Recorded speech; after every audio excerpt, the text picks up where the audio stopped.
삼위 예수님,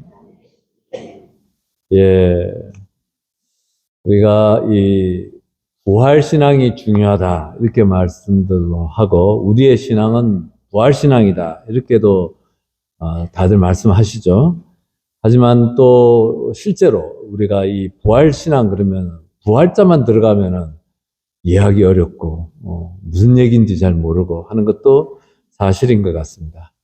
사실은 우리가 1년 중에 그 성탄절과 부활절이 있는데, 우리가 지금은 성탄절을 더 크게 생각하는 분들이 많으신 것 같아요. 근데 초대 교회 안에서는 성탄절은 없었어요. 초대 교회 안에서 예수님의 성탄에 관한 기록이 제일 빨리 나오는 게 3세기 말에 나와요. 그러니까 전혀 중요하지 않았다는 거예요. 그리고 성탄절을 기념하는 것은 4세기나 되어서 무려 300년이 훨씬 지난 다음에서야 성탄절을 기억하는 그런 전례가 들어온 것이죠. 그 전에는 전부 다 부활절밖에 없는 거예요, 부활절. 부활절, 우리가 주일날이 무슨 날이죠? 주일날이 예수님께서 부활하신 날이에요. 그래서 주일 미사가 이렇게 중요한 것입니다.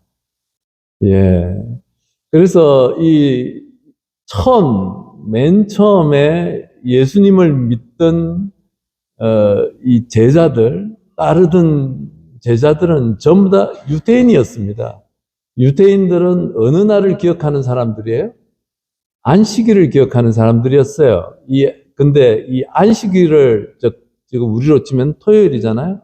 안식일을 기억하던 사람들이 날짜를 바꿔서, 요일을 바꿔서 주일을 기억을 하면서 날짜를 바꾸는 것은 간단한 문제가 아니었습니다. 이거는 그 공동체에서 쫓겨나는 일이었어요.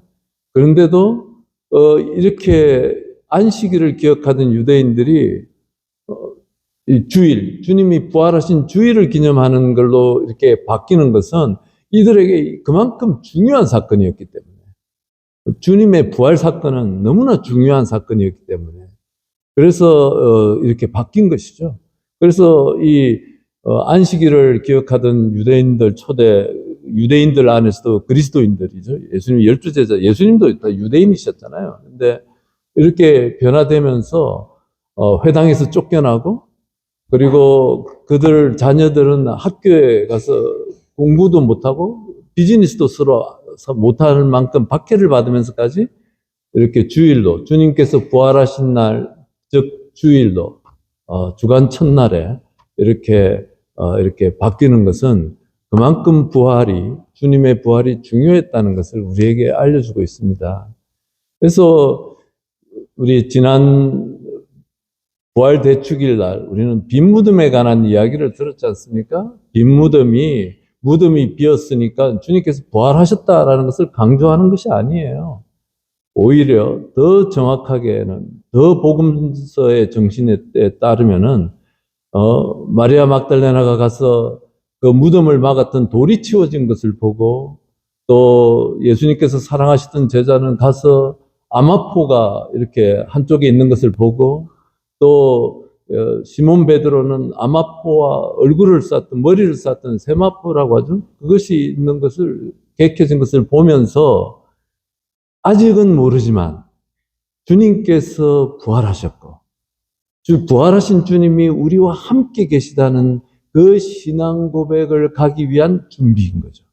그러면서 그것으로부터, 작은 표징으로부터 나중에 점차 주님께서 함께 하시고 부활하셨다는 것을, 우리와 함께 하신다는 것을, 그 신앙 고백으로 나아가게 되는 것이 부활신앙이고 복음서가 우리에게 알려주는 것입니다.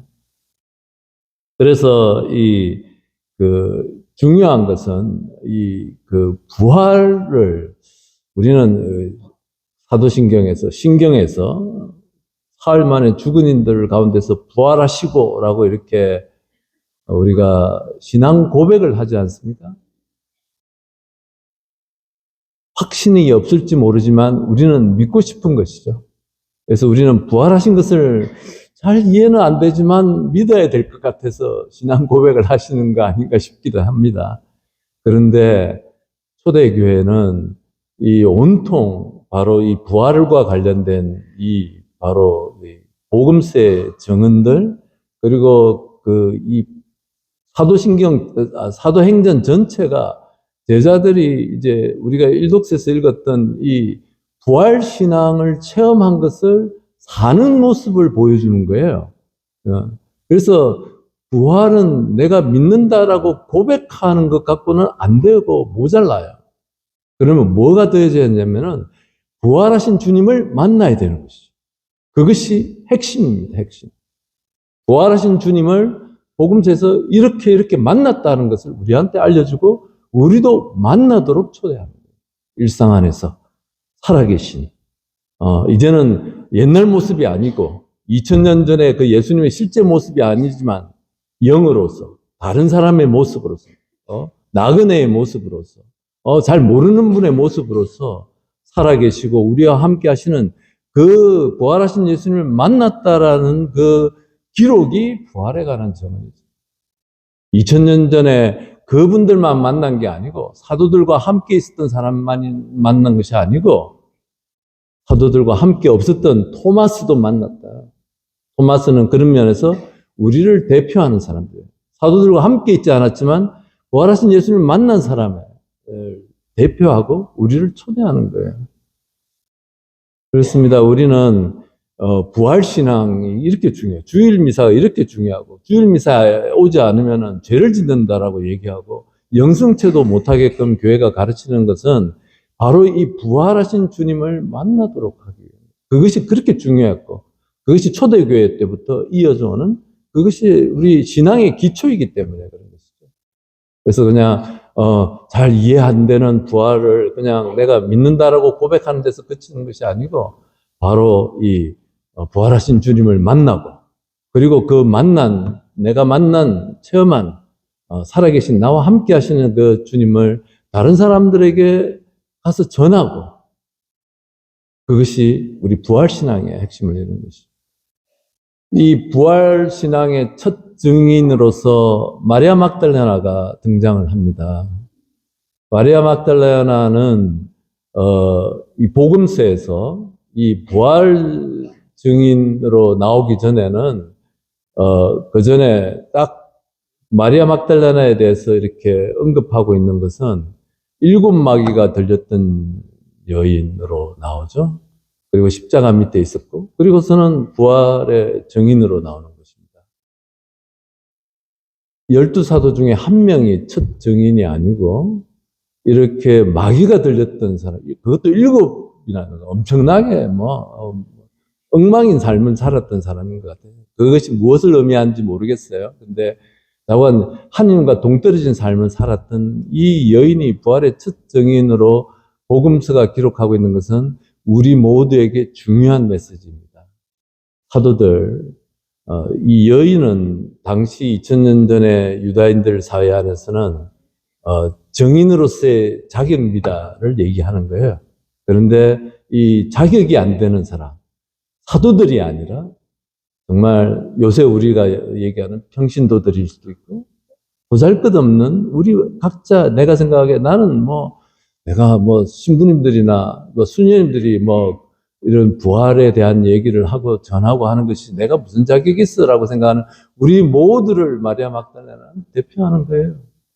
사도들이 아니에요. 우리 모두가 부활의 증인이 되라는 초대를 하는 겁니다. 마리아 막달레나가 이 부활의 첫 증인으로 막 달려가서 사도들에게 주님께서 부활하셨다. 우리와 함께 계시다는 것을 사도들에게 전하고 그래서 그 사도들이 그 신앙으로부터 다시 또 부활하신 주님 만나는 신앙으로 이어져 가는 그러한 것을 우리에게 알려주는 것이죠. 그래서 부활하신 주님을 만나는 내가 믿고 고백하는 것만 갖고 충분한 것이 아니라 만나야 되고 또 내가 만난 그 부활하신 주님을 공동체 안에서 다른 사람들에게 전하는 것이 오늘 독서와 복음이 우리에게 알려주는 것들입니다.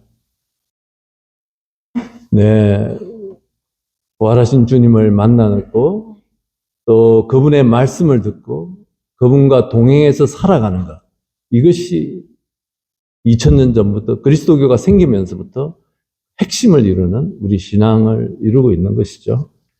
그래서 이렇게 부활하신 주님을 만난 사람들의 그 경험들이, 표징들이 오늘 복음에서 이렇게 몇 가지 드러나는 것이죠. 주님께서는 갑자기 온 문이 다 잠겨져 있었는데 문을 열고 들어오신 것이 아니라 갑자기 그들 가운데 서셨다라고 말씀하시는 것입니다.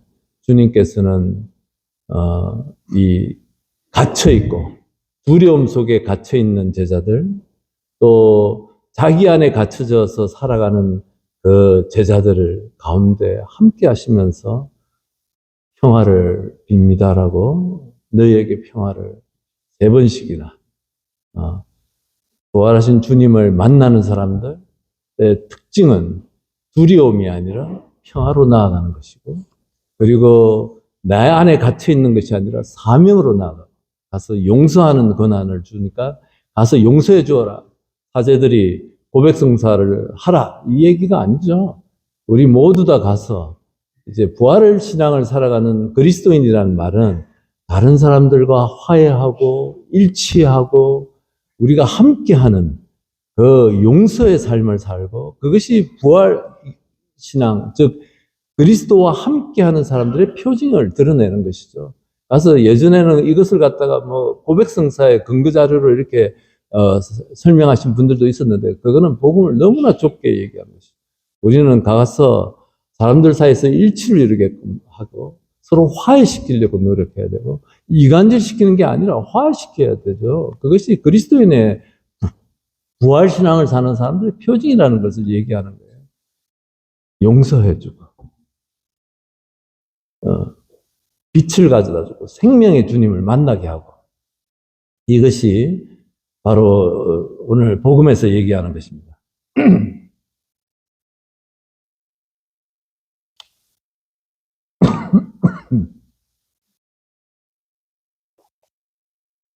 제가 너무 목소리에 힘을 줬던 것 같습니다. 네.